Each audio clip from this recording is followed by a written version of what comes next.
நேற்றைய தினம் ஒன்றிய உள்துறை அமைச்சர் மாண்புமிகு அமித்ஷா அவர்கள் மதுரையில் பேசிய பேச்சுக்களை நீங்கள் அறிவீர்கள். இந்திய நாட்டினுடைய உள்துறை அமைச்சர் என்ற தகுதியை மறந்து அவர் பேசியிருக்கின்ற பேச்சுக்களின் மொத்த தொகுப்பையும் சுருக்கி சொல்வதானால் அப்பட்டமான பொய், அருவருப்பான வஞ்சகம், பிளவு நோக்கம் கொண்ட சூதுரை, இந்த மூன்றை தவிர அவருடைய பேச்சில் வேறு எதுவும் என்னால் கண்டுபிடிக்க முடியவில்லை.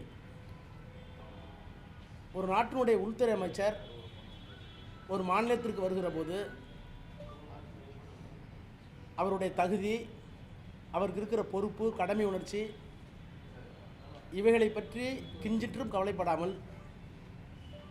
அவதூறுகளை அள்ளி வீசுவதும், மாற்றுக் கட்சி அரசாங்கம் அந்த மாநிலத்தில் நடந்தால் ஆதாரமில்லாத குற்றச்சாட்டுகளை சொல்வதும், மதவாத பிளவை வேண்டுமென்றே உண்டாக்கி அமைதியாக இருக்கிற ஒரு மாநிலத்தில் சட்டம் ஒழுங்கு பிரச்சனையை, கலவரத்தை தூண்டி அதன் மூலம் அரசியல் ஆதாயம் கிடைக்குமா, அறுவடை செய்யலாமா என்கின்ற அருவருப்பான உணர்ச்சியும் அவருடைய பேச்சில் வெளிப்பட்டிருக்கிறது.